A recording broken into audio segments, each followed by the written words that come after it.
어째서 내가 이 사람을 위해서 내 목숨을 버려야 한단 말인가 라고 말씀하지 않으셨습니다. 빌립보서 2장 6절 말씀 참조. 만일 주님께서 자신만 생각하셨다면 하늘에 그냥 남아 계셨을 것입니다. 베들레헴의 아기로 태어난 적이 없었을 것입니다.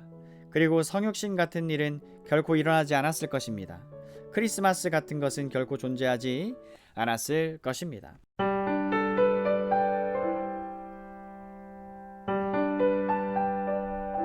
그런즉 우리가 다시는 서로 판단하지 말고 도리어 부딪힐 것이나 거칠 것으로 형제 앞에 두지 아니할 것을 주의하라.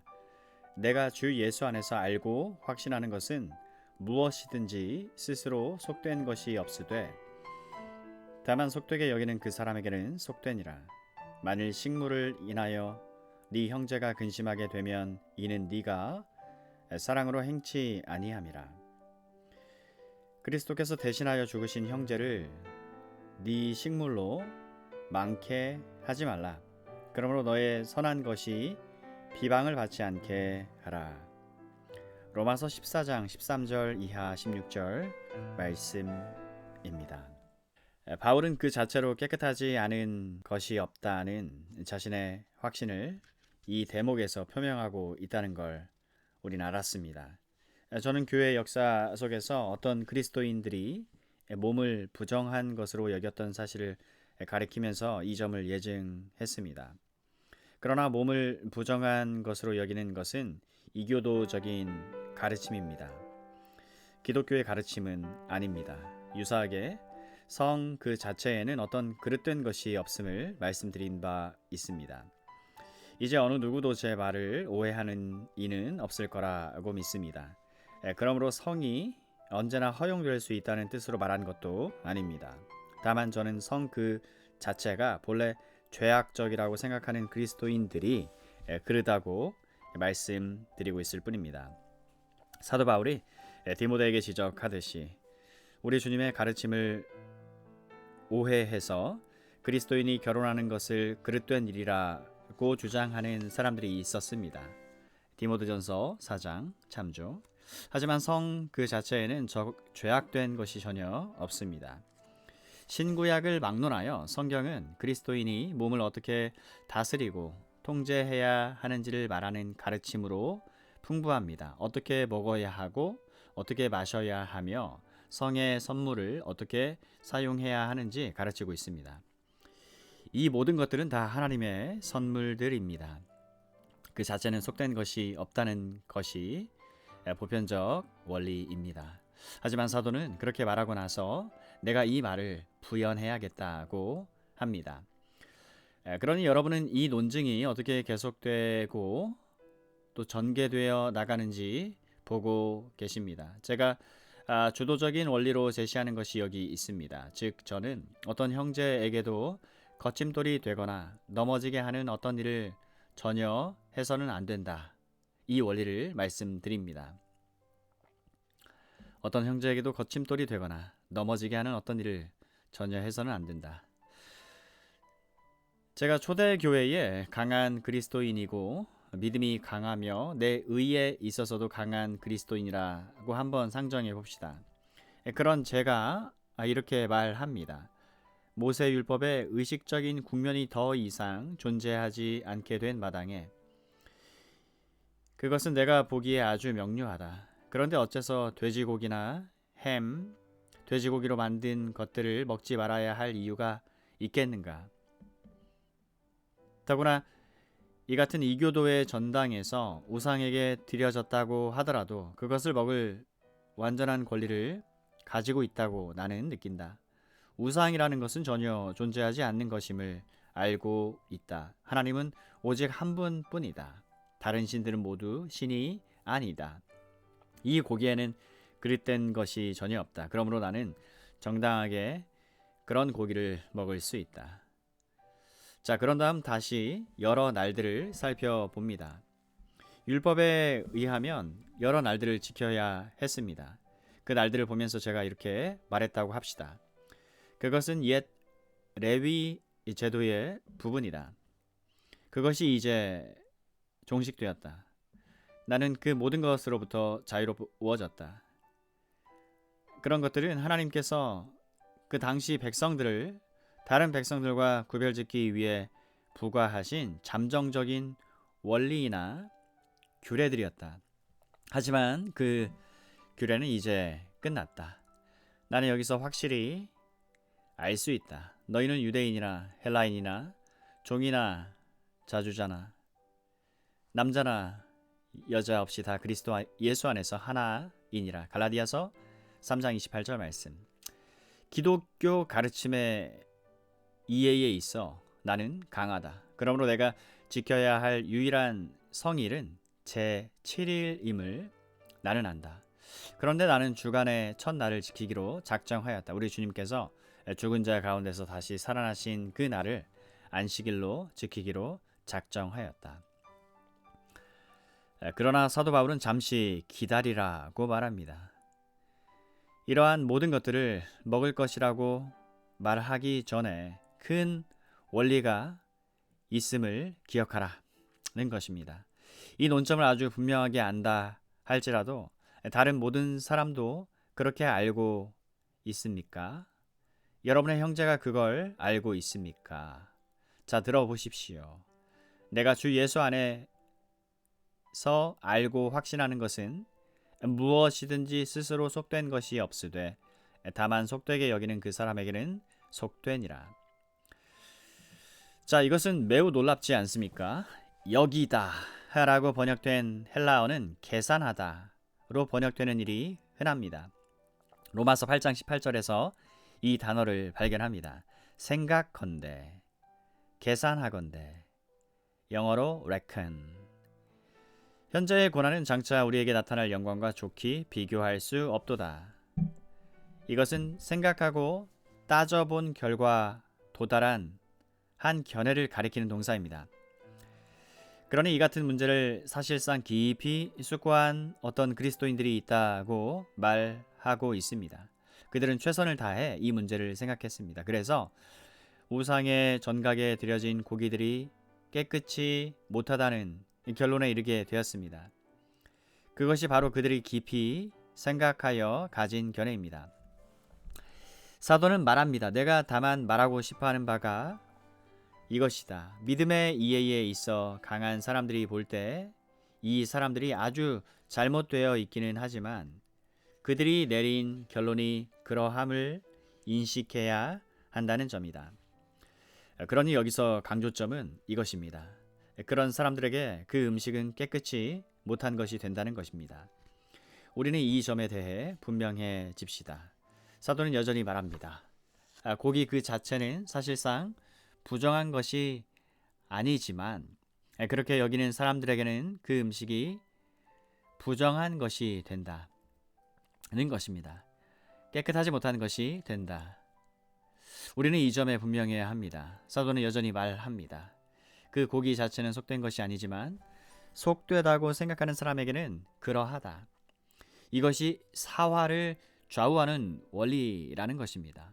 주도적인 동의는 이 사람이 실수하고 있다는 사실에 있는 게 아니라고 사도 바울은 우리에게 말하고 있습니다.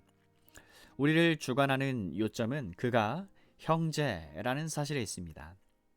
그가 형제라는 사실. 잘못 생각하는 형제, 결함이 있는 형제, 여하튼 어떻게 부르든지 간에 그 사람은 여전히 형제입니다. 그 사람이 잘못되어 있다는 확신을 가지고 있다 할지라도 어느 시점까지는 그 사람이 형제라는 지위의 통제를 받아야 한다는 것입니다. 그래서 사도 바울은 우리에게 위압적으로 다루거나 강압적으로 제지하지 말라고 호소하고 있습니다. 물론 최선을 다해서 그를 설득하고 깨우치기 위해 교육해야 합니다. 최선을 다해서 우리가 이런 문제에 있어서 옳고 바른 이해를 하는 면을 그에게 알리고자 노력해야 합니다. 하지만 중요한 것은 우리의 견해만이 아님을 인식해야 합니다. 내가 아는 것을 깊이 숙고해야 할 뿐 아니라 내 형제가 아는 것도 그리해야 합니다. 바울은 고린도전서 10장 29절에서 이것을 표현합니다. 내가 말한 양심은 너희의 것이 아니요 남의 것이니. 이는 교회의 지체들, 하나의 커다란 가족의 같은 지체가 된 그리스도인들에 대한 전체 개념을 적용하고 연장시키는 바로 그것입니다. 바울은 말합니다. 너희는 동떨어진 개인들로 행동하지 말아야 한다. 연약한 자를 멸시하는 강한 자 또는 강한 자를 판단하는 연약한 자 모두 그리해서는 안 된다. 함께 나가야 한다는 것입니다. 자, 이 점은 우리를 14절 마지막으로 데려다 줍니다. 바울은 15절에서 이 원리를 적용합니다. 바울이 이것을 어떻게 상세하게 설명하는지 주목을 해보면 매우 놀랍습니다. 무엇을 할 것인지를 말하는 데서 그치지 않습니다. 그는 항상 어째서 우리가 그 일을 해야 하는지를 먼저 말합니다. 이유가 있습니다. 14절에 우리를 위해서 분명하게 이 점이 밝혀져 있습니다. 그런 다음 15절에서 바울은 만일 식물로 인하여 형제가 근심하면 이는 네가 사랑으로 행하지 아니함이라. 그리스도께서 대신하여 죽으신 네 형제를 많게 하지 말라. 이 엄청난 진술이 뜻하는 바를 발견하기 위해 우리는 먼저 여기서 사용된 용어를 바르게 이해해야 합니다. 우리가 알다시피 유대인들은 어떤 고기들을 부정한 것으로 취급했습니다. 이방인들도 그리했습니다. 하지만 바울은 말합니다. 그리해서는 안 된다는 것입니다. 너희는 지금 이러한 고기를 먹고 있다. 그러니 네 식물 또는 네 고기로 라는 뜻은 그들에게 속된 그 특정 식물을 먹음으로 라는 뜻입니다. 그들에게 속된 그 특정 식물을 먹음으로 써. 이게 첫 번째 표현입니다. 두 번째 용어는 근심하게 되었다. grieved 입니다. 만일 식물로 인해 네 형제가 근심하게 되면 제 생각에 이 말은 두 가지 주요한 의미를 가지고 있습니다. 그 둘 다 중요합니다. 첫째는 너희가 행하는 일로 말미암아 형제가 불안해하고 마음의 상처를 받고 고통당하고 혼돈되고 침체된다는 뜻입니다. 여기에 양심적인 참된 그리스도인이 있습니다. 다른 어느 누구만큼 분명히 그리스도인입니다. 그 사람을 하나님께서 받으셨습니다. 3절에서 우리가 듣는 것처럼 말입니다. 하지만 그의 이해가 제한되어 있습니다. 아마 교육을 더 받지 못했기 때문에 또는 우리가 앞에서 생각한 다른 어떤 요인들 때문에 이 같은 입장에 처할 수도 있습니다. 그런데 여러분이 그 음식을 먹는 것을 보면 그 사람이 나는 이해를 못하겠다. 어떻게 당신이 그 일을 할 수 있는가? 그것은 잘못되었다. 끔찍한 일이다. 나는 당신이 그리스도인이라고 생각했는데 당신이 하고 있는 일을 보니 부정한 식물을 먹고 있습니다. 라고 말한다는 것입니다. 그는 그 의지나 심령이나 마음에 고통을 겪습니다. 그는 아주 불행하게 됩니다. 근심하게 되면이라는 말이 뜻하는 한 부분이 그것입니다. 하지만 저는 근심하게 되면이라는 말이 또 하나의 요소를 함축하는 강한 표현이라고 말하는 사람들의 의견에 서슴없이 동의합니다. 약한 형제가 자기로서는 그릇된 일을 계속 행하는 더 강한 형제를 보면 그 자신도 그것을 하기 시작합니다. 그런데 그는 그것을 하면서도 그 일을 하는 것 때문에 정죄감을 느낍니다. 자, 어째서 이 또 하나의 의미를 제시하겠습니까? 첫째, 이 로마서 14장 뒤에 가서 사도가 말하는 것을 통해서 우리가 그렇게밖에는 할 수 없다고 생각합니다. 20절을 보면 15절을 다소 우회적으로 다르게 표현한 것입니다. 고기도 먹지 아니하고 포도주도 마시지 아니하고 무엇이든지 네 형제로 거리끼게 하는 일을 아니함이 아름다우니라. 그러니 근심케 한다는 것은 약한 형제가 강한 여러분이 이 일을 하고 있는 것을 보기 때문에 이렇게 말하기 시작한다는 사실을 함축하고 있습니다. 즉, 이것이 저 사람에게 옳다면 나에게도 옳은 것이다. 그런데도 그것이 옳지 않은 것으로 알고 있습니다. 그는 의심합니다. 불안해합니다. 정죄의식을 여전히 가지고 있습니다. 22절을 봅시다. 너에게 있는 믿음을 하나님 앞에서 스스로 가지고 있으라. 자기의 옳다는 바로 자기를 체크하지 않는 자는 복이 있도다.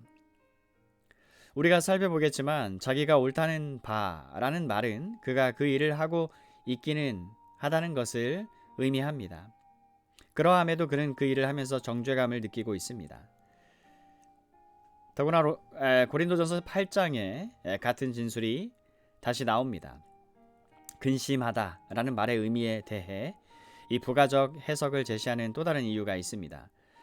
고린도전서 8장 6, 7절에서 사도 바울은 다시 한번 그리스도인들 사이에 하나의 구분, 하나의 차이가 있음을 보여줍니다.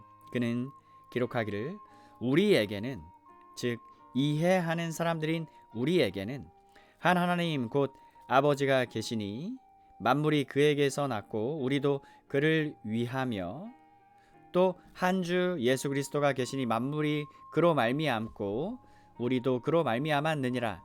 하지만 이 지식은 사람마다 가지지 못하여, 여기서 사도 바울은 교회의 지체들인 그리스도인들에 관해서만 말하고 있습니다. 교회의 지체들인 그리스도인들에 관해서만 말하고 있다. 이 지식을 가지지 못하여, 다른 말로 해서 어떤 그리스도인들은 우상, 신과 같은 그러한 것이 전혀 존재하지 않음을 지성적으로 만족할 만큼 분명히 이해하지 못하고 있습니다. 그들은 하나님께서 다른 모든 것보다 뛰어나시며 초월하고 계심을 알고 있습니다. 하지만 그들은 그 교리를 구체적으로 적용하지 못합니다. 온전히 포괄적으로 이해하지 못합니다. 그들은 우상이 신이라는 일종의 느낌을 아직도 가지고 있습니다.